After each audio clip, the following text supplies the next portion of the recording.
Faith Community. We are continuing our walk through the New Testament in a year. I'm Jason Wick, and today we are in Colossians chapter 4. So Colossians chapter 4 begins as a continuation of Colossians chapter 3, the rules for Christian households. So we saw how wives and husbands are to act, how children are supposed to act, and how slaves are supposed to act. And now we see in chapter 4, verse 1, masters, so talking to slave owners, treat your slaves justly and fairly, knowing that you also have a master in heaven.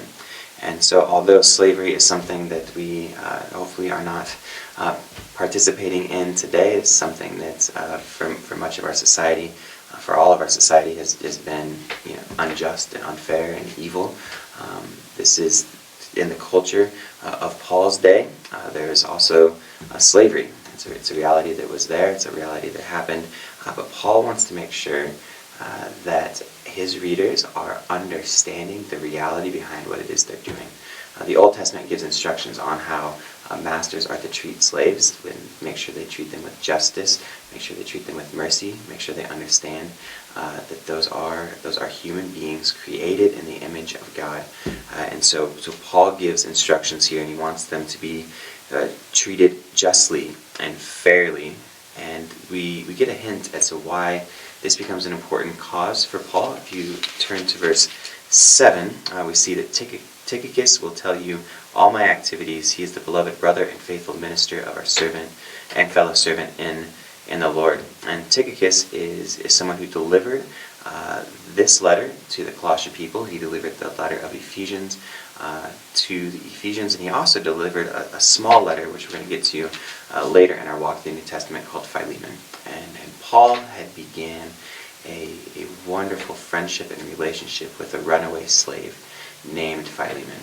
And so in the letter of Philemon, we sort of see just the friendship, the camaraderie, the companionship that Paul and Philemon built together. And Tychicus probably went with Philemon, or Philemon went with Tychicus rather, to deliver this letter. And so we see a couple things here that although this is a different culture, Paul does nothing to condone slavery or owning of slaves, the system, but instead he provides instructions for believing masters and slaves regarding their relationship together in the Lord. And that's what he does. He points back to, look, you have a master in heaven. Like you pointing to the bigger picture, like reminding them constantly of it's important how we treat each other, because our actions are important. It's not limited to the here and now, but so much of what we do has eternal impact and eternal consequences. And so Paul wants to make sure that they understand that. Then he continues in verse 2, it says, continue steadfastly in prayer, being watchful in it with thanksgiving. At the same time, pray also for us, that God may open to us a door for the word to declare the mystery of Christ, on account of which I am in prison, that I may make it clear, which is how I ought to speak. So Paul is just pleading with the Colossian people, saying, look, please pray for opportunities for the gospel for me. And I love the attitude that Paul has here of he's looking for not just opportunities to preach the gospel, but he's looking for opportunities to have others pray that he would have more opportunities to preach the gospel. This is clearly just priority number one in Paul's life of preaching the gospel, sharing the gospel, seeing people come to relationship with Christ.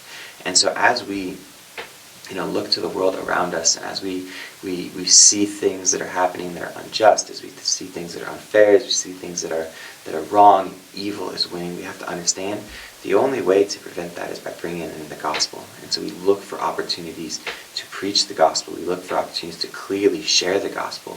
We understand how to share the gospel. We understand what the gospel is. We understand what are the essentials of being saved. What do I need to believe in order to be saved? And how do I share that reality with others? I think a lot of us, we go about our day and we're sort of blinded to that. We're just stuck on the here and the now and the mundane tasks of life. But to have the example of Paul, who says, look, I want to preach the gospel. Will you pray that I would have more opportunities to preach the gospel?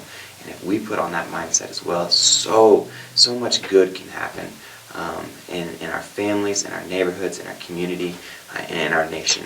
And then in verse 5, Paul says, walk in wisdom toward outsiders, making the best use of the time. Let your speech always be gracious, seasoned with salt, so that you may know how you ought to answer each person. And so Paul says, be smart, be wise, understand what's worth pursuing. Don't pursue things that are meaningless. Don't pursue things that have no eternal value. Don't pursue things that are just for the momentary benefit. But think ahead. Think of what you should be doing. Walk in wisdom. Make the best use of your time. Be gracious in your speech.